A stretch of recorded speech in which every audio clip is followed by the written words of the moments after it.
December 7, 1941. Andrew Jackson Higgins stood in the sawdust-covered workshop of his New Orleans boatyard, staring at a telegram that had just arrived from Washington.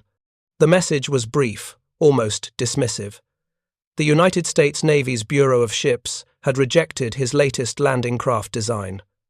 Again. For the third time in 18 months, naval architects with decades of experience had concluded that a boat built by a Nebraska farm boy who never finished high school could not possibly solve the amphibious warfare problem that had stumped the world's greatest maritime powers. The rejection cited technical concerns. The boat's shallow draft made it unseaworthy. The wooden construction was too fragile for military use. The unusual bow ramp design violated established naval architecture principles. Most damning of all, the craft had been developed by a civilian boatbuilder whose primary customers were oil drillers and trappers working in Louisiana swamps, not military planners preparing for global war. What the Navy Bureau did not know, could not know, was that within 3 years, Higgins's rejected design would enable the largest amphibious invasions in human history. That same boat, dismissed as a backwoods contraption unsuitable for modern warfare, would storm beaches from Normandy to Okinawa, that the Supreme Allied Commander would declare it the weapon that won the war. If you're enjoying this deep dive into the story, hit the subscribe button and let us know in the comments from where in the world you are watching from today. And that the Nebraska farmer's son, working from intuition and experience rather than formal training, would prove that sometimes the most revolutionary solutions come from the most unlikely sources. This is the story of how Andrew Jackson Higgins, a farmer's crazy idea, and a boat called the LCVP changed military history forever. 1906. The flatlands of Columbus, Nebraska stretched endlessly in every direction, broken only by occasional farmsteads and the serpentine curves of the Loup River. Young Andrew Higgins, just 10 years old, spent his days, after school working on his father's farm, performing the endless tasks that agricultural life demanded. Feeding livestock, mending fences, hauling water, clearing irrigation ditches, but it was the water that fascinated him.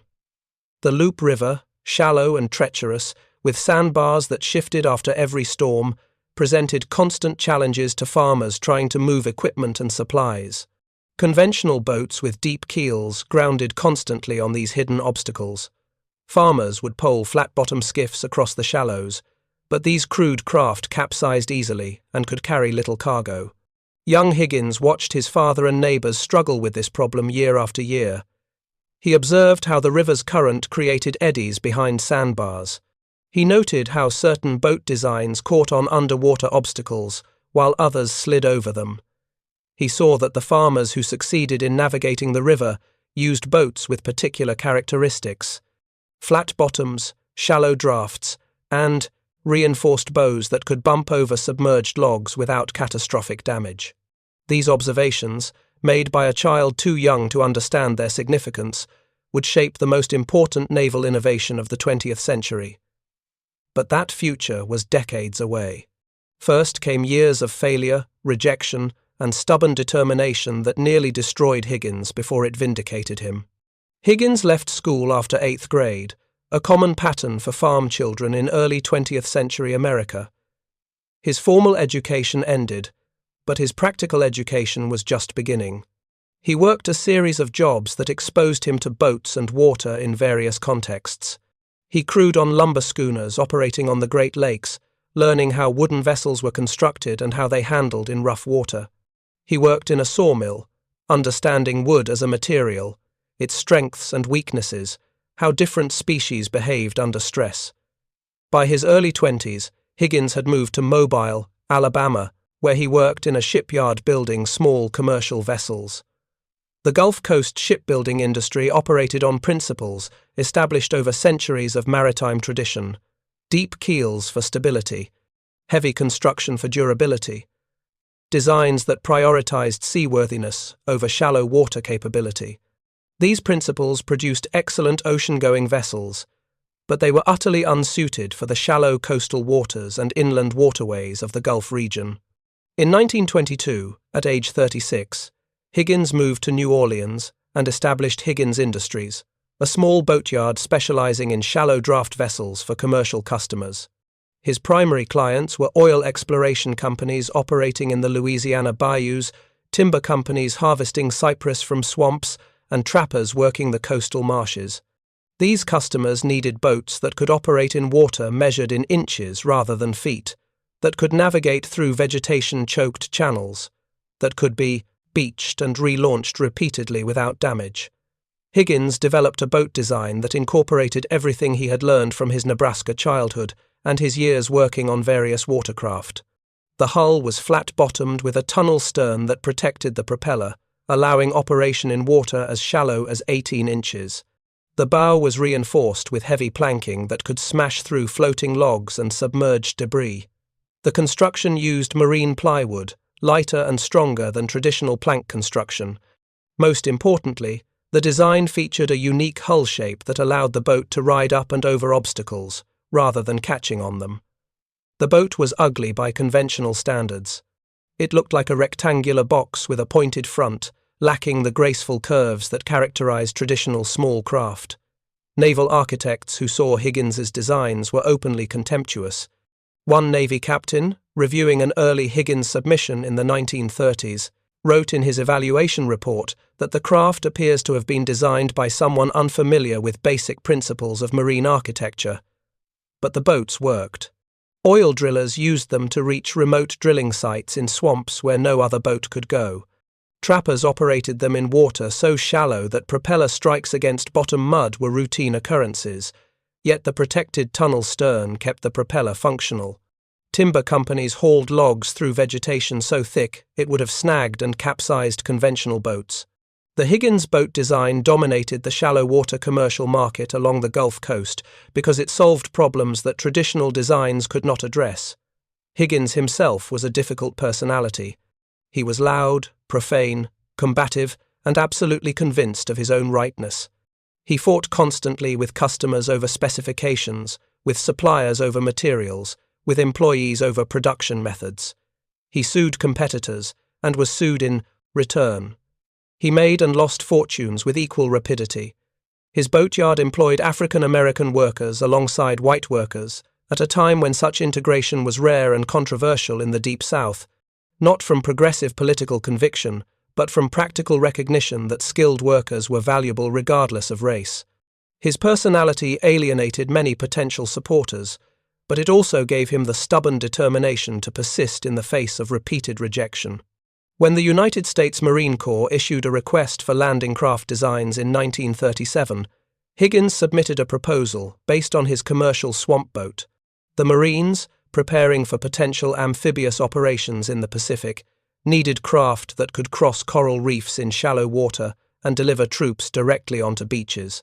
Existing landing craft, based on British designs from World War I, used bow ramps but drew too much water for reef operations. The Marine Evaluation Board, conducting tests in Chesapeake Bay in 1938, watched Higgins's prototype crash through surf at full speed, drive directly onto a sandy beach, and discharge troops from a bow ramp. Then the boat reversed off the beach and repeated the process. No other submitted design could perform this maneuver. Conventional boats with deep keels grounded in the surf zone and could not retract. British-style landing craft required complex procedures to offload troops and could not quickly withdraw. The Marines loved it. The Navy hated it. Here was the central conflict that would define Higgins's wartime experience.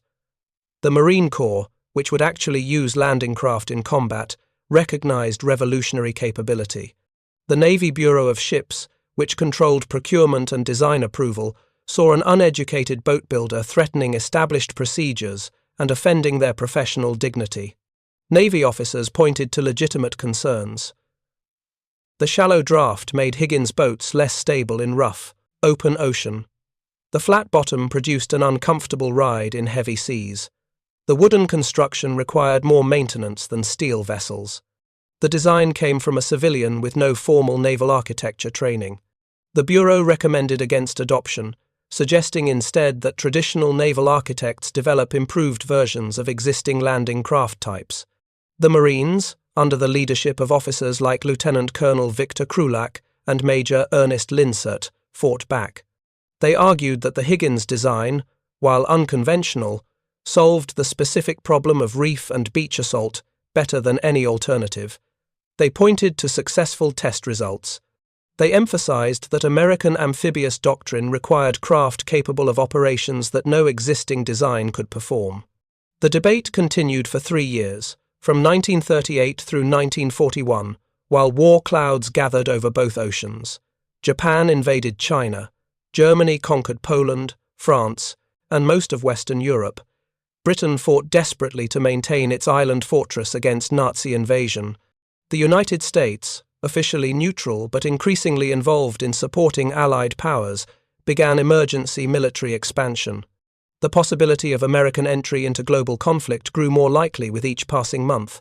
Still, the Navy Bureau of Ships refused to approve large-scale production of Higgins landing craft. December 7, 1941, changed everything. Japanese carrier aircraft attacked Pearl Harbor, sinking or damaging most of the Pacific Fleet's battleships. The United States entered World War II with virtually no preparation for the type of warfare that would be required. To defeat Japan, American forces would need to assault and capture dozens of fortified islands across thousands of miles of Pacific Ocean. To defeat Germany, Allied armies would need to conduct amphibious landings on hostile European shores against defended beaches and coastal fortifications. Every scenario required landing craft in quantities that did not exist. The United States Navy owned fewer than 100 landing craft of all types in December 1941. Military planners estimated that major amphibious operations would require thousands. The landing craft problem, debated for years as a theoretical concern, suddenly became an immediate crisis, threatening the entire Allied war strategy. Within weeks of Pearl Harbor, the Navy Bureau finally, reluctantly, authorized production orders for Higgins landing craft. The initial contract called for just 200 boats, a fraction of anticipated requirements, reflecting continuing skepticism about the design. But Higgins, vindicated at last, prepared to prove that his rejected boat could be produced in quantities that would astonish the experts who had dismissed him. Higgins Industries in early 1942 consisted of a single boatyard in New Orleans, with approximately 700 employees. By the end of 1942, the company would employ over 20,000 workers in 7 plants. By 1944, employment would peak at over 30,000. This explosive growth occurred while most American manufacturing focused on aircraft, tanks, and ships. Higgins built an industrial empire around a single product that the Navy had rejected for years. The boat that emerged from this production system was designated LCVP, Landing Craft Vehicle Personnel. It measured 36 feet long and 10 feet 10 inches wide. It displaced 18,500 pounds fully loaded. The hull was constructed from marine plywood over wooden frames, a method that scandalized traditionalists but allowed rapid production by semi-skilled workers. 2 layers of diagonal planking, glued and screwed together, created a hull stronger than single-layer plank construction while using less material. Power came from a grey marine diesel engine, a modified automobile, engine adapted for marine use, producing 225 horsepower. This engine choice, like so much else about the design, offended naval architects who preferred purpose-built marine engines. But grey marine diesels were available in quantity, reliable, and could be maintained by mechanics with automotive training rather than specialized marine experience. The propeller was protected by a tunnel stern, the same feature Higgins had developed for swamp boats in Louisiana. This allowed operation in water as shallow as 3 feet, critical for crossing coral reefs and approaching beaches. The boat could ram itself onto a beach at full speed without damaging the propeller, a capability no conventional boat possessed.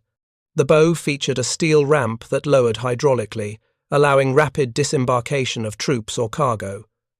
The ramp, weighing several hundred pounds, was counterbalanced to allow a single man to operate it.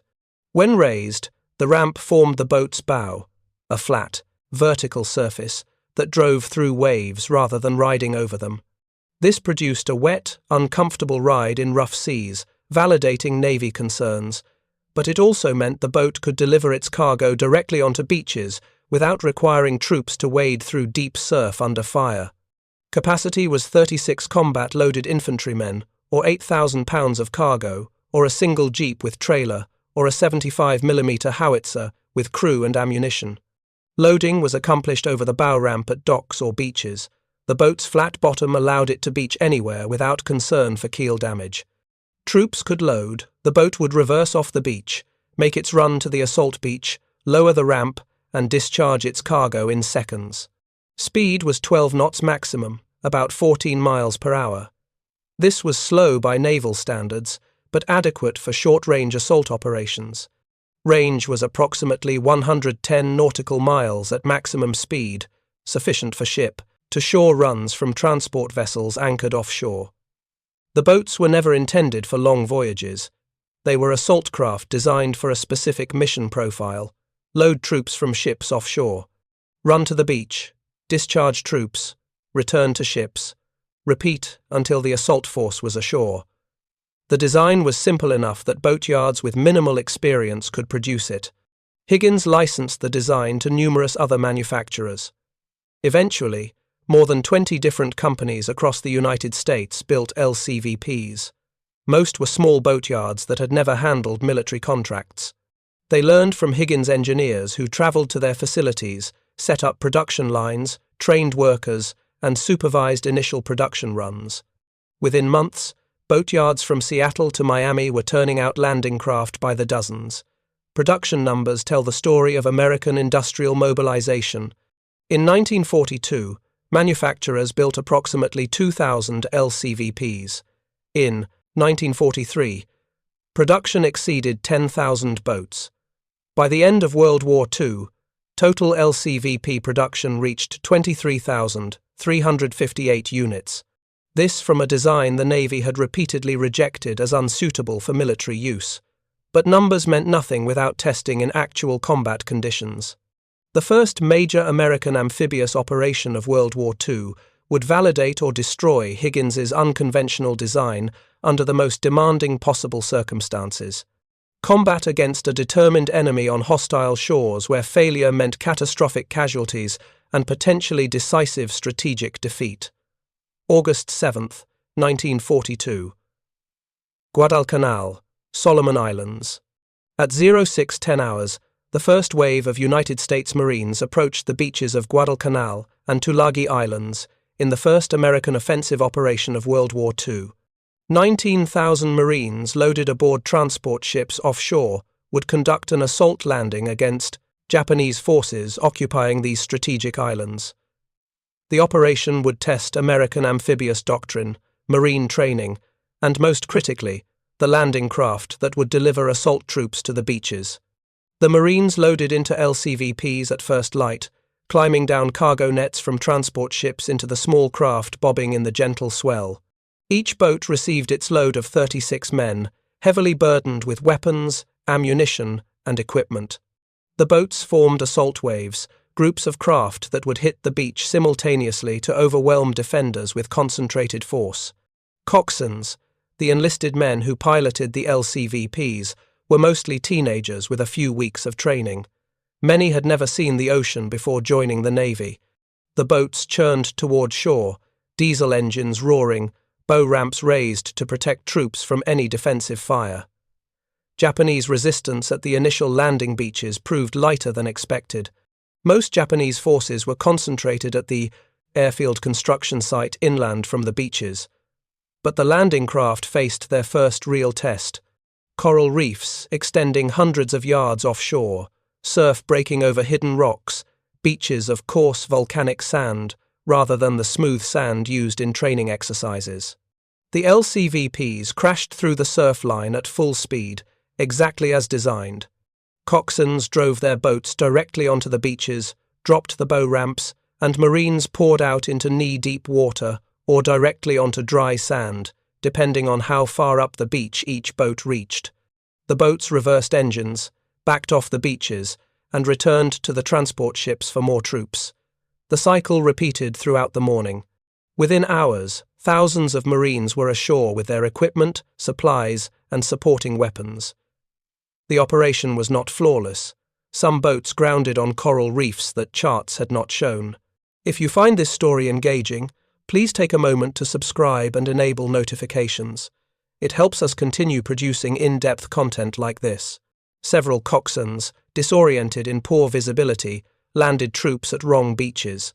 A few boats were damaged by hidden rocks or by collisions with other craft in the crowded waters near shore. But these were isolated incidents. The overall landing succeeded. The LCVP had performed its mission under combat conditions. More importantly, the boats demonstrated capabilities that no previous landing craft possessed. When Marines needed to reposition forces along the coast, LCVPs loaded troops from one beach and delivered them to another, providing tactical mobility that would have been impossible with conventional landing methods. When supplies needed to reach forward units, the boats ran shuttle services from cargo ships directly to beaches near the front lines.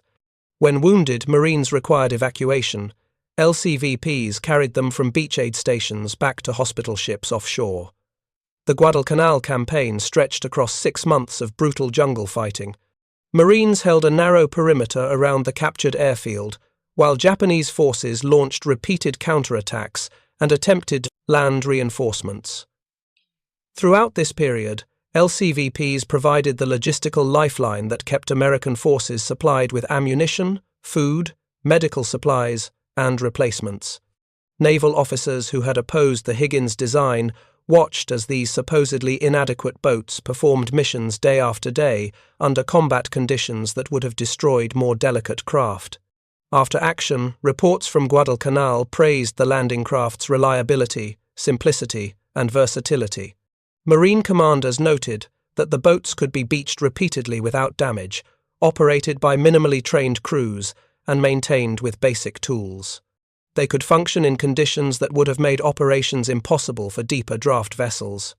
They provided the tactical mobility that allowed Marines to conduct coastal maneuvers and maintain supply lines despite Japanese naval interdiction efforts. The Navy Bureau of Ships, presented with combat proof of the design's effectiveness, began approving contracts for Higgins boats in quantities that dwarfed initial orders. Production expanded rapidly. New boatyards came online. Training programs for coxswains grew from dozens to thousands of students. The LCVP, rejected and dismissed for years, became the standard American landing craft, but Guadalcanal was a relatively small operation against limited Japanese resistance.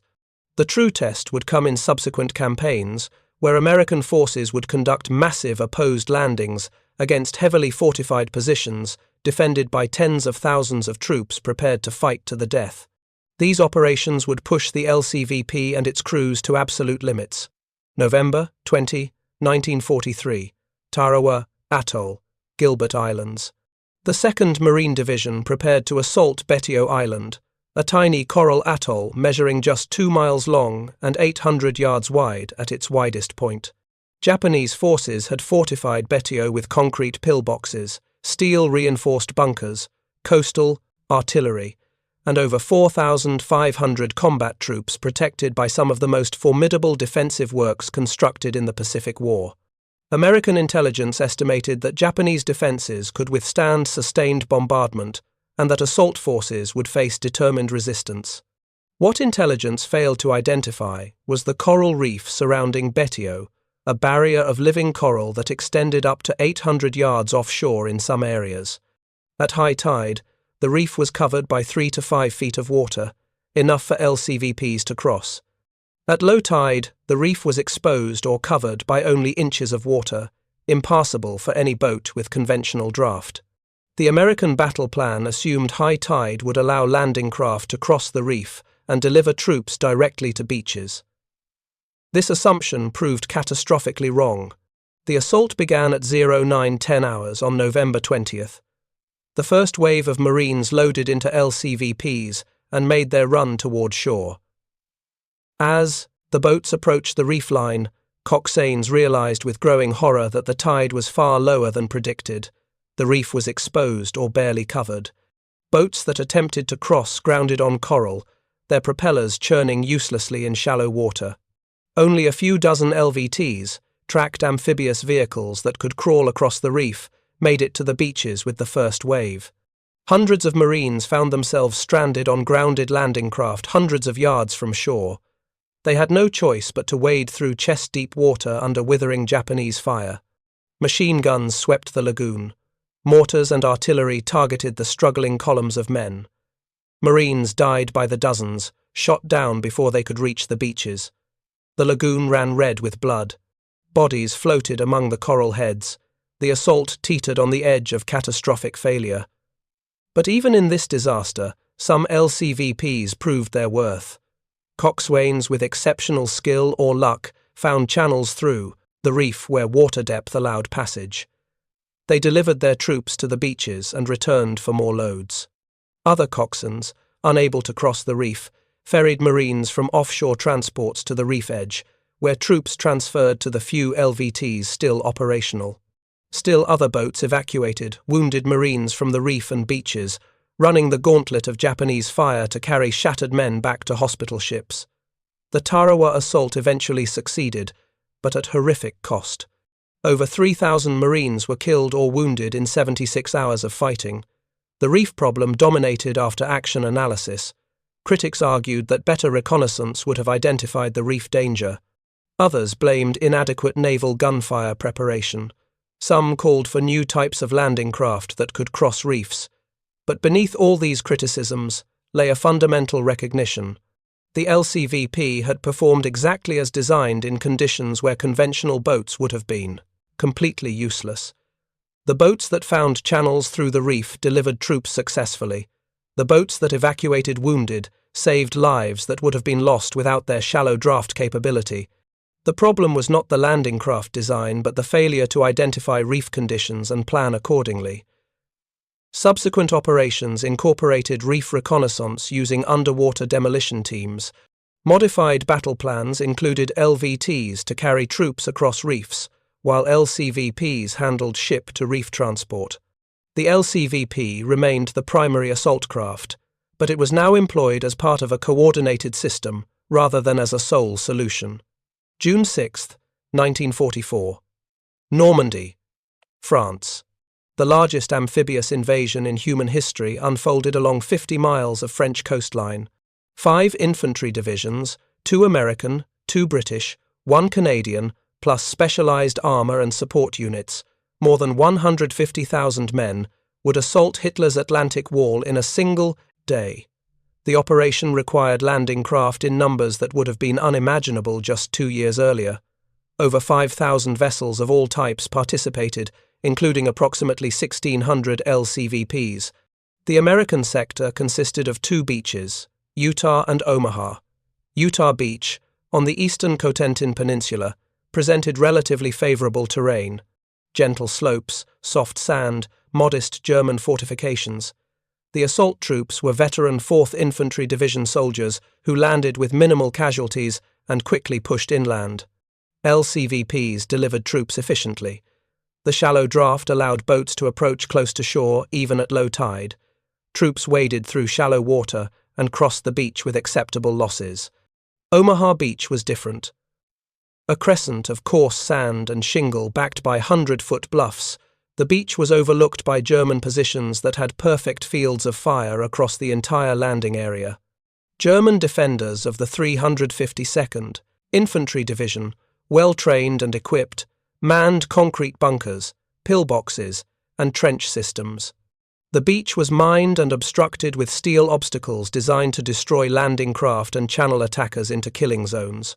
The first wave hit Omaha Beach at 06:30 hours. LCVPs drove through heavy surf, many swamping in the rough seas. German artillery and machine gun fire raked the boats as they approached shore. Some craft were hit before reaching the beach, exploding in fountains of flame and debris. Others successfully lowered their ramps, only to have troops cut down by machine gun fire as they attempted to disembark. Bodies piled in the surf, equipment floated among the dead. The assault appeared to be failing, but the boats kept coming. Wave after wave of LCVPs crashed through the surf, delivered their troops, and withdrew to bring more men forward. Coxswains, many of them teenagers, drove their boats into withering fire without hesitation. Some boats were hit and sank. Others were damaged but continued operating. Still others survived the run to shore, discharged troops, and made repeated trips throughout the day. By afternoon, over 30,000 American soldiers were ashore at Omaha Beach. The attack that had seemed doomed at dawn succeeded through the courage of infantrymen and the determination of landing craft crews. Post-battle analysis revealed that LCVPs had absorbed tremendous punishment while continuing to function. Boats riddled with machine gun bullets made multiple trips. Boats with damaged engines limped back to ships for repairs and returned to service. Boats that lost coxswains to enemy fire were taken over by surviving crew, or even by soldiers who had minimal training. The craft's simple design meant that almost anyone could operate it in emergency. This redundancy and simplicity saved lives and enabled the landing to succeed. The Normandy invasion validated the LCVP in the European theatre just as Pacific operations had, proven its worth against Japanese forces. Over the next 11 months, American and Allied forces would conduct additional amphibious landings in southern France, Italy, and the Philippine Islands. Every operation employed hundreds or thousands of LCVPs. The boats became ubiquitous, seen in every theatre where Allied forces operated, performing missions their designer could never have anticipated. But the LCVP was not just an assault craft. Its versatility allowed adaptation to dozens of roles beyond simple troop transport. The Navy developed specialized variants for specific missions. The LCVP with radios became a control craft, directing assault waves and coordinating landing operations. The LCVP with medical supplies became an evacuation boat, carrying wounded from beaches to hospital ships. The LCVP, loaded with engineering equipment, delivered supplies to construction units, building airfields and ports. The simple design facilitated these modifications. The flat cargo deck could, to accommodate almost anything that fit within the boat's dimensions. The bow ramp allowed loading and unloading of wheeled vehicles, artillery pieces, and supplies, without requiring cranes or special handling equipment. The shallow draft meant boats could operate in rivers, harbours, and coastal waters that excluded deeper draft vessels. From Normandy to the Philippines, LCVPs served as amphibious trucks, delivering men and material wherever combat operations required them. The numbers became staggering. On D-Day alone, American forces used approximately 800 LCVPs to land troops at Utah and Omaha beaches. The British and Canadians used additional hundreds at their landing beaches. Over the course of the Normandy campaign, LCVPs made thousands of individual trips, landing hundreds of thousands of troops and tens of thousands of tons of supplies.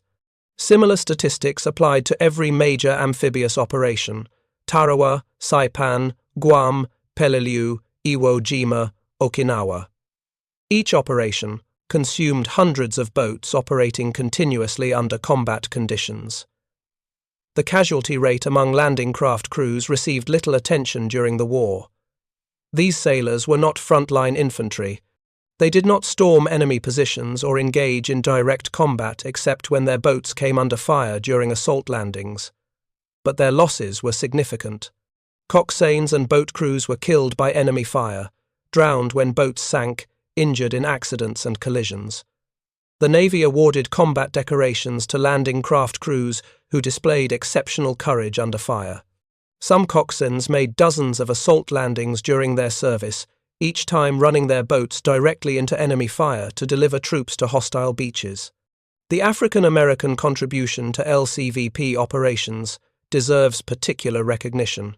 The segregated Navy of World War II assigned most African-American sailors to non-combat ratings, including stewards' mates and mess attendants. But landing craft operations required so many crew that the Navy trained African-American sailors as coxswains and boat crews, despite official segregation policies. These men served in separate units, but performed the same dangerous missions as their white counterparts. At Normandy, Iwo Jima, and Okinawa, African-American coxswains drove LCVPs through enemy fire, delivered troops to beaches, and evacuated wounded under the same conditions that won white sailors medals and commendations. Their service, like that of African American Red Ball Express drivers and other segregated units, contributed to the eventual integration of American military forces after the war. The evidence of African American competence under combat conditions made continued segregation increasingly difficult to justify. The landing craft crews helped prove that capability had nothing to do with race, that courage and skill under fire transcended the artificial barriers of Jim Crow segregation. Andrew Jackson Higgins, meanwhile, operated his sprawling industrial empire with the same combative energy that had characterized his early career. He fought with military procurement officers over specifications and contracts. He sued competitors who he claimed had stolen his designs. He battled labor unions and government regulators. He pushed his workers to extraordinary levels of production while paying wages above industry standards and maintaining racial integration in his plants, despite pressure from segregationists. His personality generated constant controversy. He was profane, abrasive, and utterly convinced that anyone who disagreed with him was either corrupt or incompetent. He alienated potential allies and created enemies who waited for opportunities to damage his business. When military production contracts ended after the war, many of these enemies would have their revenge. But during the war years, Higgins was untouchable because his boats were indispensable. General Dwight Eisenhower, Supreme Allied, commander in Europe, made the most famous assessment of the LCVP's importance. In a post-war interview, Eisenhower said that Andrew Higgins was the man who won the war for us. He explained that without the landing craft that Higgins designed and produced, the Allies could not have conducted the amphibious operations that defeated the Axis powers. The statement was not mere hyperbole. Eisenhower understood that strategy required logistics, that brilliant plans meant nothing without the tools to execute them, and that the LCVP was the single most critical tool for Allied amphibious strategy. Admiral of the Fleet Lord Louis Mountbatten, British Chief of Combined Operations, expressed similar views. Mountbatten, who had coordinated planning for British amphibious operations, stated that the war in Europe was won on the beaches of Normandy, and those beaches were won by Higgins' boats. The British had extensive experience with amphibious operations dating back to Gallipoli in World War I. They understood landing craft requirements better than almost any other military force. Their endorsement of the LCVP carried particular weight. By the end of World War II, American manufacturers had produced more than 23,000 LCVPs. This figure excluded the thousands of larger landing craft, including LCMs, LCTs, and LSTs that Higgins Industries and other companies built using the same design principles Higgins had pioneered. The total production of all American landing craft types exceeded 40,000 vessels, more than the entire pre-war merchant marine tonnage of most nations. This industrial achievement, executed in less than 4 years, represented one of the great manufacturing accomplishments of the war. But numbers alone do not capture the LCVP's significance. The boat enabled a revolution in military strategy. Before the LCVP, amphibious operations were risky, specialized undertakings requiring extensive preparation and favorable conditions. The Gallipoli campaign of World War I had demonstrated the catastrophic consequences of failed amphibious assault. Military theorists between the wars generally concluded that modern weapons made opposed amphibious landings nearly impossible against prepared defenders. The LCVP changed this calculation.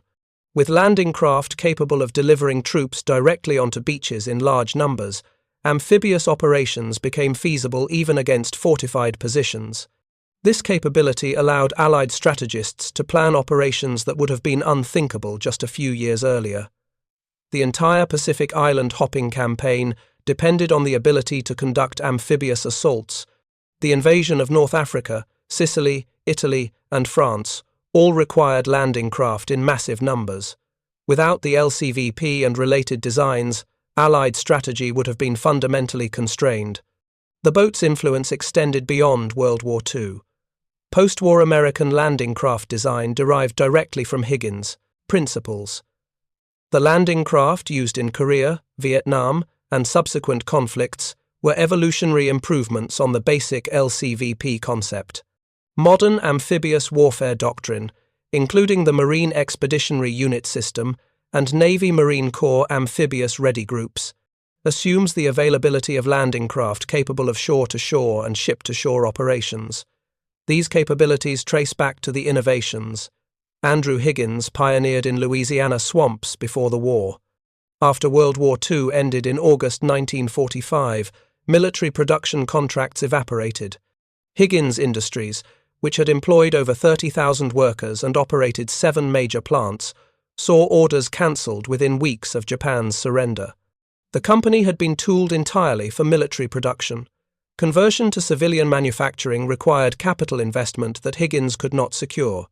His wartime enemies in government procurement and among competing manufacturers blocked his attempts to obtain post-war contracts for commercial boats. The company collapsed within 2 years. Higgins Industries declared bankruptcy in 1947. The plants were sold to satisfy creditors. Workers who had built the boats that won the war found themselves unemployed. Andrew Higgins, who had created an industrial empire and revolutionized military logistics, ended his life in relative poverty. He died in 1952 at age 65, largely forgotten by a nation that had benefited immeasurably from his innovations. His story is not unique. Many American industrialists who contributed to victory in World War II struggled after the war when military contracts ended and commercial markets proved less profitable. But Higgins' case is particularly striking because his contribution was so fundamental. Without his landing craft, the Allied strategy for defeating the Axis powers would have been impossible. Yet he received little recognition during his lifetime and died in obscurity. LCVP itself fared better. Thousands of surplus landing craft were sold after the war to commercial operators, foreign militaries, and private buyers. They served as fishing boats, ferries, workboats, and utility craft for decades. Some remained operational into the 1970s and 80s, testament to the durability of Higgins' simple design.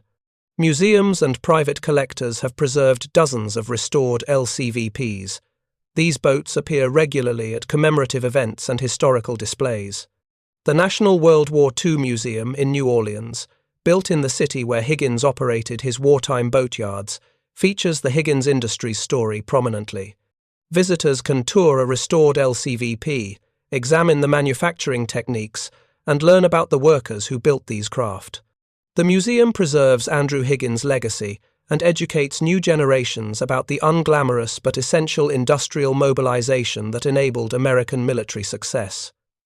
The landing craft that the Navy rejected for years, that British experts dismissed as primitive, that violated established principles of naval architecture, proved to be the most important naval innovation of World War II. It enabled operations that changed the course of history. It brought Allied armies to hostile shores from Europe to Asia. It made possible the amphibious strategy that defeated enemies who believed their coastal defenses were impregnable. And it was designed by a man whose only formal qualification was childhood experience watching boats struggle in Nebraska's Loup River. This is the pattern that recurs throughout World War II history. Formal credentials and established expertise proved less valuable than practical problem-solving and willingness to challenge conventional wisdom. Curtis Coolin, the sergeant who invented the hedgerow cutter, had no engineering training. William Henderson and the Red Ball Express drivers proved that allegedly inferior truck designs could sustain the greatest supply operation in military history. Andrew Higgins, with his 8th grade education and combative personality, revolutionized amphibious warfare because he understood boats from experience rather than theory. The lesson extends beyond military history. Innovation often comes from unexpected sources. People who are not constrained by conventional thinking, who approach problems from different angles, who trust their practical experience over established doctrine, these individuals sometimes achieve breakthroughs that elude credentialed experts.